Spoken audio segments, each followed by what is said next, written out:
Well, good evening. I want to thank you for being with us this evening for our Forest Lake Baptist Church midweek ministry update and pastor's devotional. Trust that you're all doing well on this cloudy afternoon in Tuscaloosa County. By way of just general information, I want to say thank you to each of you who are tuning in with us on Sundays and Wednesdays. We appreciate so much the feedback that we get from you, and the text and the phone calls and the comments on Facebook and things like that. We really appreciate you and want you to know it. One of the things that has come up recently has been internet issues, and I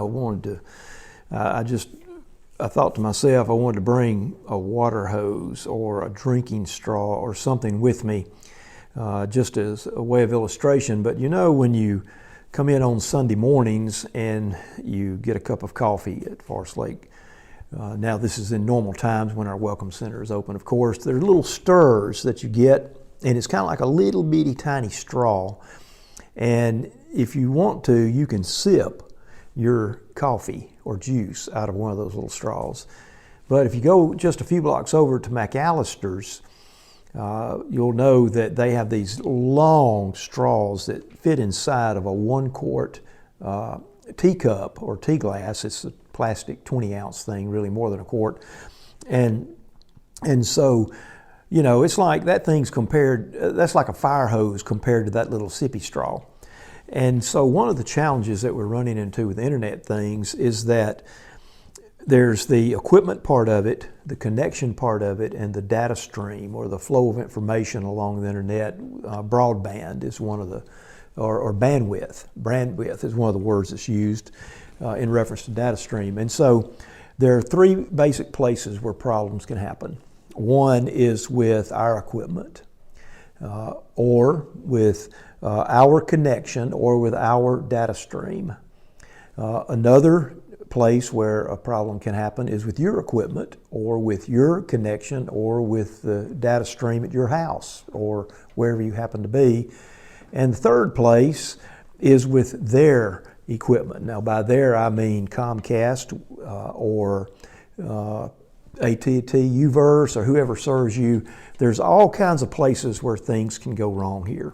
And so what I want you to know from the standpoint of the pastors and leadership at Forest Lake Baptist Church is that we're taking steps to be certain that our equipment and our connection and our data stream are up to speed and the best quality that we can afford.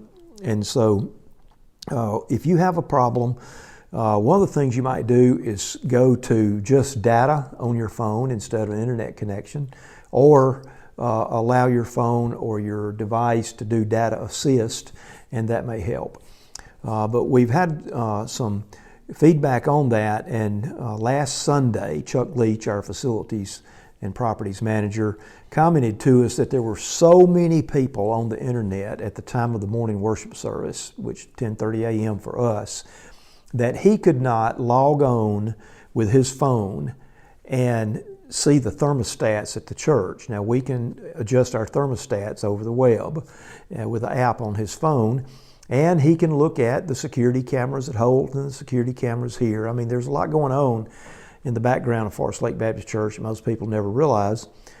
And so if you come knock on the door, smile, you are on candid camera because Chuck can see you on his phone. But on Sunday morning, there were so many people using bandwidth on the web that he could not get logged on to see the thermostats with his phone. And so we understand your frustration, we share it. We're doing our best to be sure that we do our part to correct it, and we pray for your patience and we appreciate your graciousness in that. Now something else we're doing regularly is we're using Zoom. To be candid, I'm not sure I had ever really thought about Zoom before all this happened. I had heard of Zoom. I had been in 1 or 2 Zoom meetings, but had never paid any attention to it. There's also FaceTime, and then there's Microsoft Teams and other types of tools that people use to talk in person, face-to-face, so to speak, over the internet. Well, we went with Zoom. And so one of the things you might do, if you're thinking, I'd like to know more about Zoom, is you could get in your Sunday school class and have a class meeting, and we could help you get set up with that. Or if you want to be a part of a Connect group, then just 3 or 4 people in a casual conversation once a week. Zoom user account is free. You can have a 45-minute conversation on that free account. And so if you'd like to know more about that, contact us and let us know, and we will help you with that. Now, moving forward, what will we be doing in our ministry?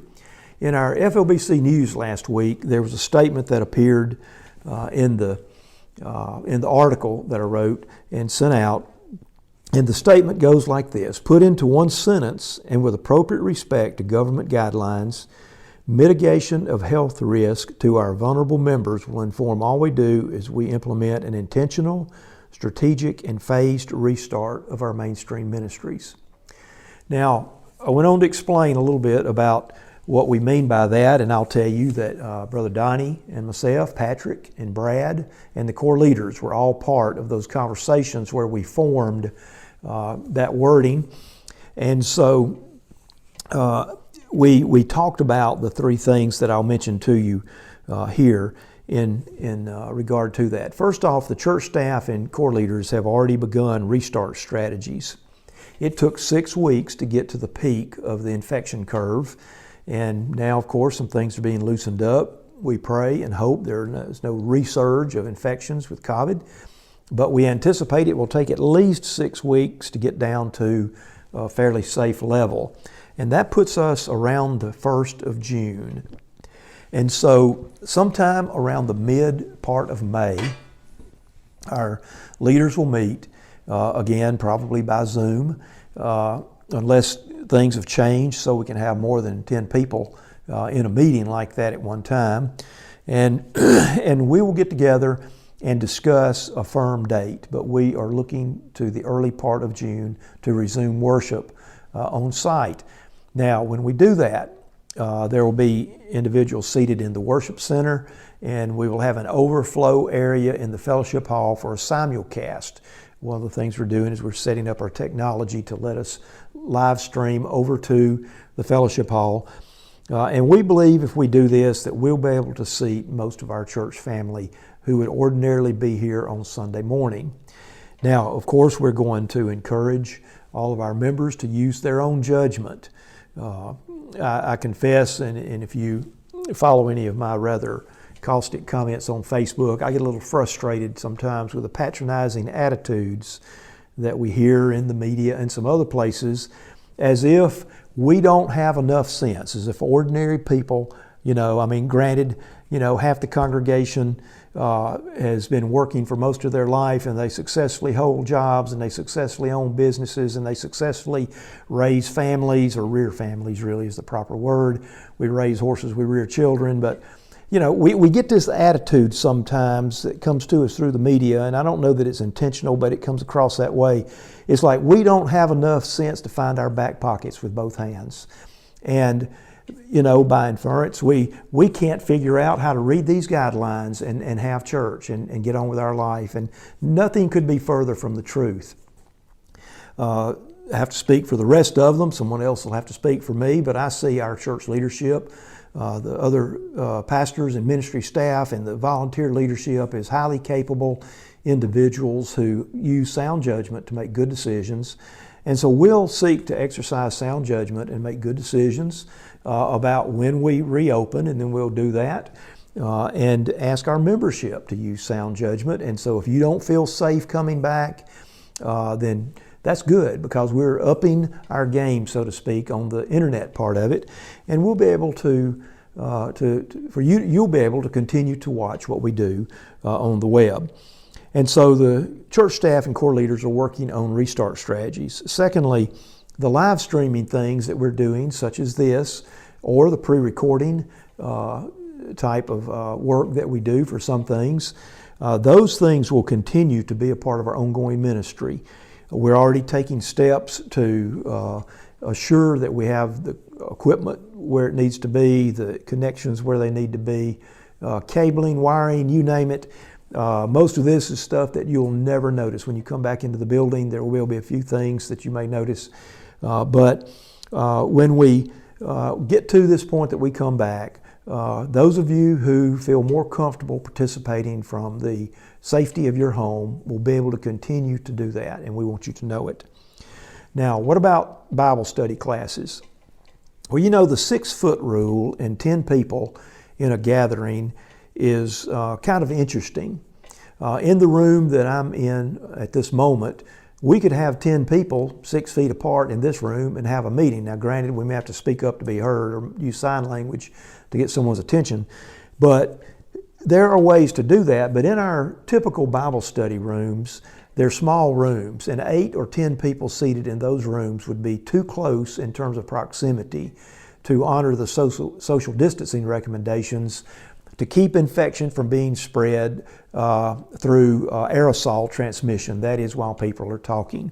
And so we will wait a while yet before we resume Sunday morning Bible study in the small groups that most of you are familiar with. Several things feed into this. One is the small size of those rooms. Another is that the majority of our Sunday morning Bible study participation is made up of our senior adults who are our most at-risk group.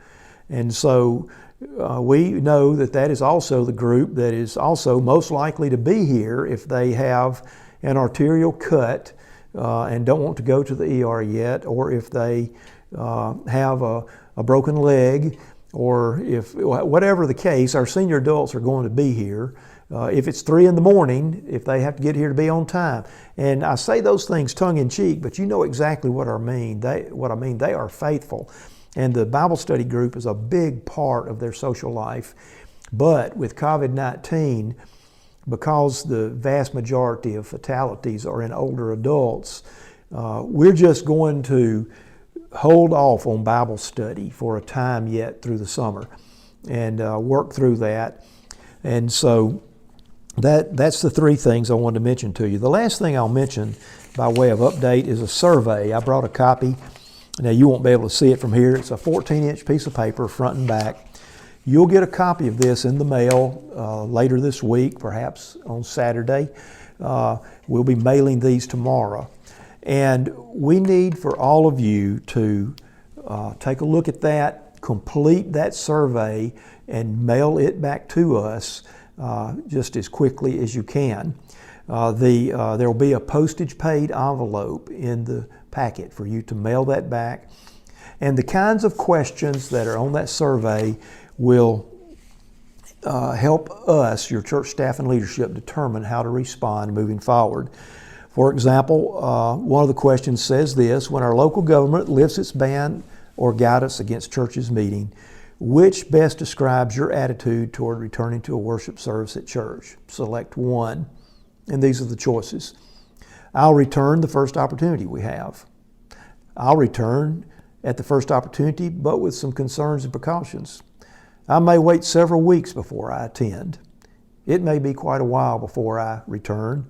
Or the last choice, I'm not sure. And so there are, let me just look and be sure, there are 14 questions on that survey.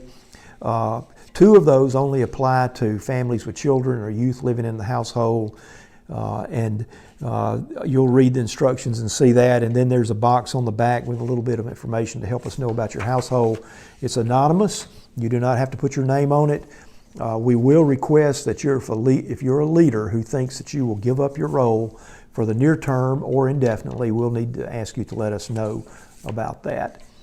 And so that's the ministry update. And so we just are doing our best to help you stay informed. Please also watch your email, and you can call us anytime that you have questions about what we're doing.